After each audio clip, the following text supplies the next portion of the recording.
60 degrees below zero, 95% carbon dioxide. Cosmic radiation that shreds DNA like wet tissue paper.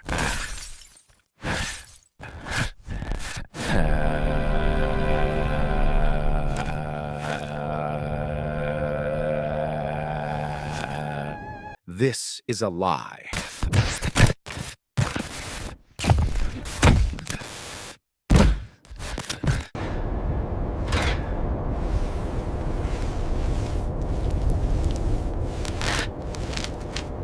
It is grit. It is recycled air.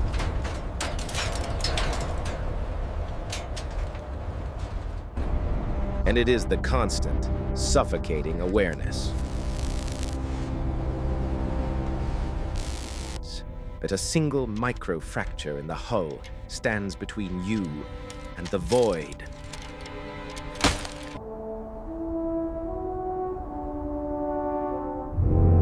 We did not come here to conquer Mars. We came here to see if we could survive it.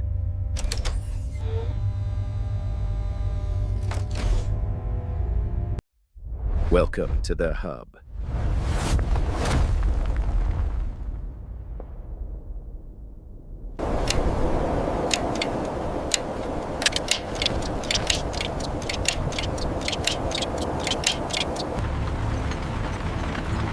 We have moved past the era of the heroic landing.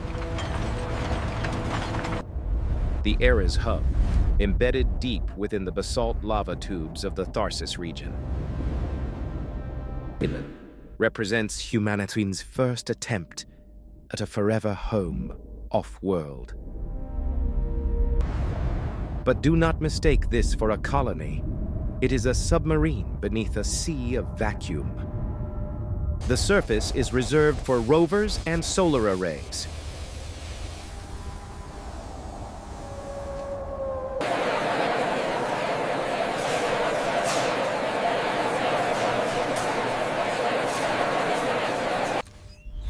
They wake up not to a sunrise, but to the programmed brightening of circadian LED panels.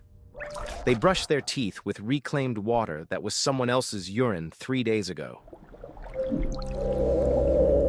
The corridors are narrow, utilitarian tunnels of Kevlar and ceramic. Vibrating constantly the hum of the atmospheric recyclers.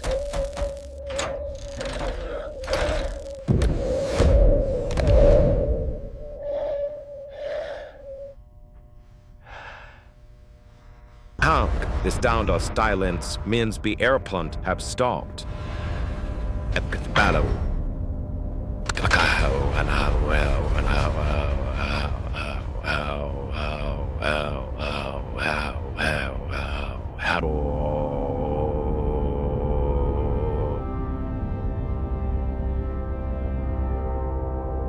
Or ambientus that has been breathed 1,000 times before. Part 2. This is the daily reality of the abyss.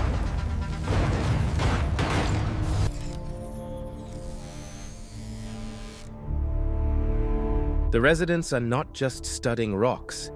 They are farming algae, webbing ruptures, and managing the psychological decay of isolation. We have traded the chaos of Earth for the absolute, tyrannical order of the life support system.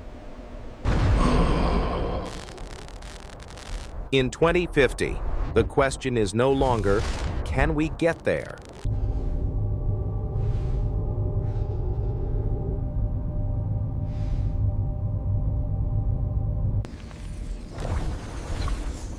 We are no longer astronauts. We are burrowers.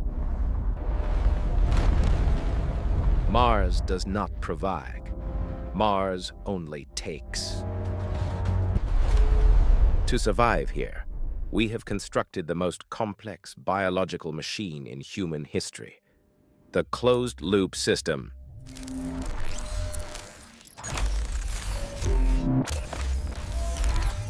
On Earth, waste is a nuisance. On Mars, waste is the only reason you are still breathing. The hub operates on a ruthlessly efficient equation. Inputs must equal outputs. There is no landfill. There is no chimney. The water cycle is a hermetically sealed circle.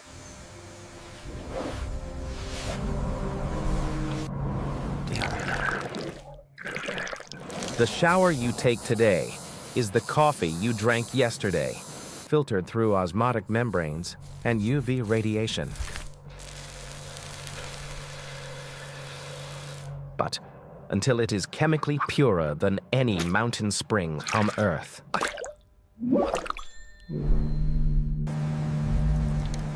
We have achieved 98% water recovery.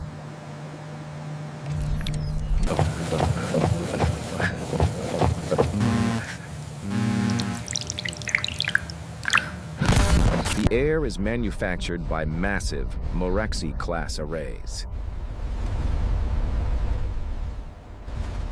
Solid oxide electrolysis units that rip oxygen atoms directly from the thin carbon dioxide atmosphere. They run 24 hours a day, powered not by the fickle sun, which can be blotted out for weeks by planet-encompassing dust storms. But by subterranean kilopower fission reactors.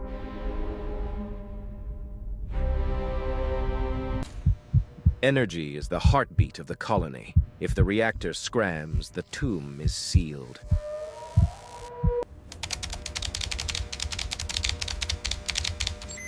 Then there is the caloric imperative. We do not grow potatoes in poop like the movies. That is biologically reckless. Instead, we rely on vertical hydroponic stacks illuminated by purple LEDs. Bathing genetically modified algae and dwarf wheat in nutrient mist. The primary protein source is less romantic. Vats of synthetic mycoprotein, trays of pulverized insect flour, lab-grown tissue cultures. The bioreactors hum in the lower levels, converting biological sludge into printable nutrient blocks.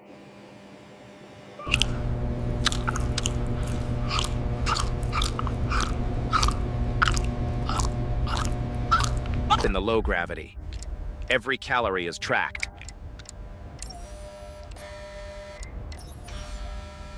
Every gram of phosphorus is accounted for on a digital ledger. Surrounding this fragile biological bubble is the shield.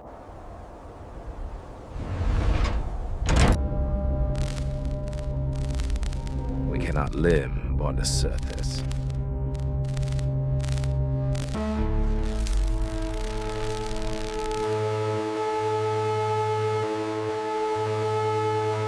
Though we employ swarm robotics, autonomous, six-legged builders that scour the surface till it harbors emerging regular. They bake the Martian dust into microwave-centered bricks, point layering them meters thick over our lava tube habitats. We live inside the planet's own skin. The architecture is brutalist and functional.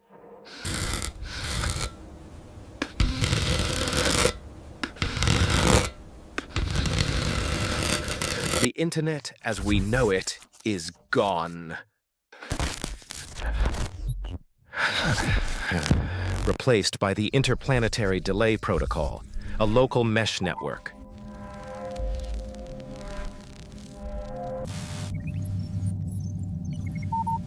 That update with a early was every cranky riddance.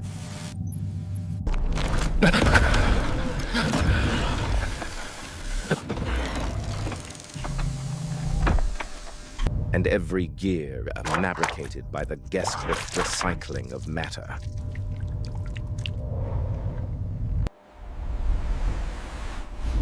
We have conquered the environment by completely isolating ourselves from it.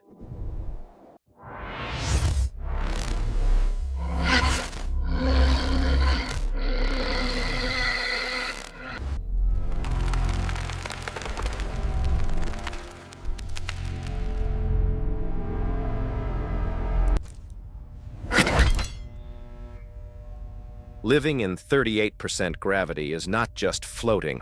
It is a fundamental rewriting of the biological code. A human body evolved over millions of years to fight the crush of Earth.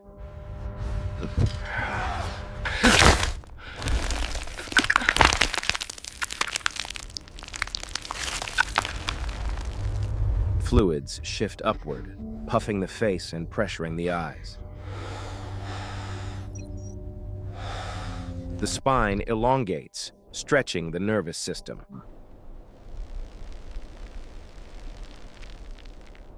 The skeleton dumps calcium into the bloodstream, making bones as brittle as dried twigs. The heart, lacking the resistance it was designed for, begins to atrophy.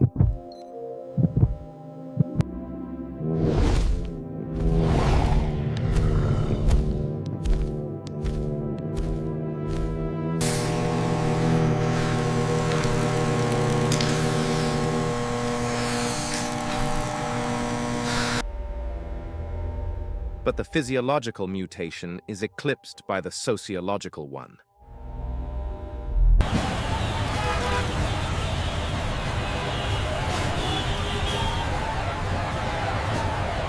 Here, friction is fatal.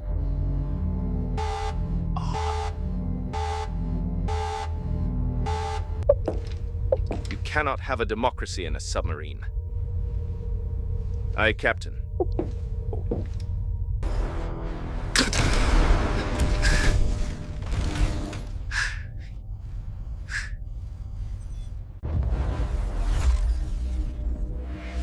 The hub operates on a rigid, technocratic hierarchy, where the systems engineer is the high priest, and the algorithm is the law.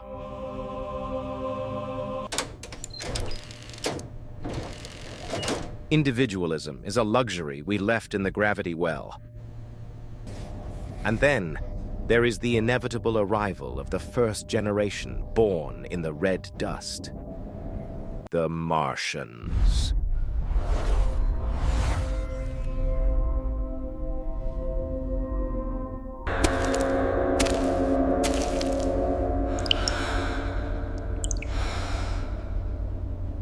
They will look at videos of Earth, blue, chaotic, vast. And they will not see a home. They will see a crushing, high-gravity hellscape. To them, the open sky will be a source of agoraphobic terror.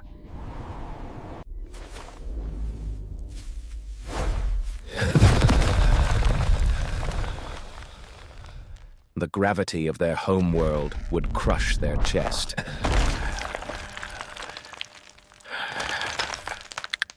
We are not just colonizing a planet. We are witnessing the bifurcation of the human tree. We are creating aliens, and they are us. The hub is not a monument to vanity.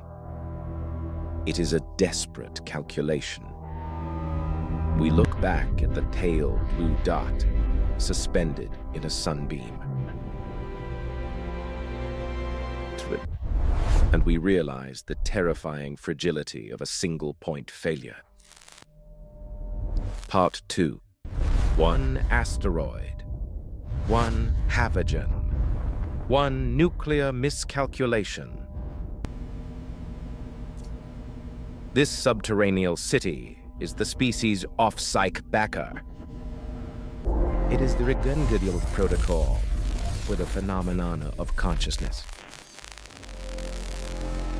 We are not here because it is easy, or because it is profitable.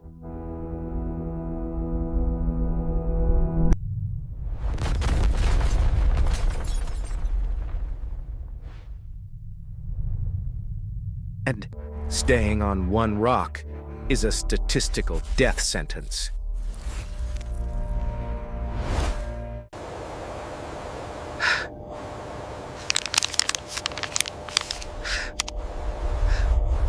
The rationed light and synthesized protein.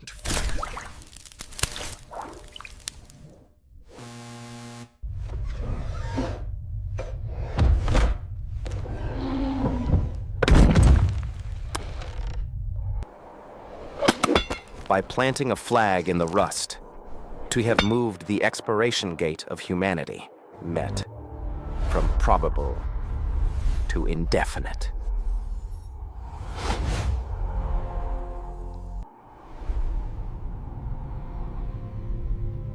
We are no longer children of the earth. We are the architects of our own evolution, carving a future out of dead rock, refusing to go quietly into the dark.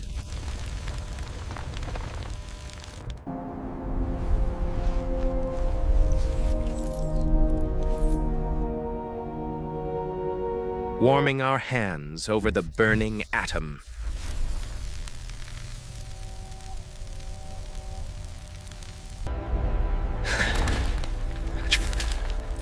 We have severed the umbilical cord of the mother world, drifting into the cold dark to prove that consciousness is not merely a terrestrial accident.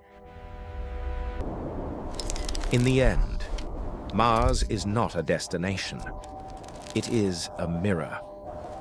And in its reflection, we finally see the terrifying, magnificent magnitude of our own will to exist.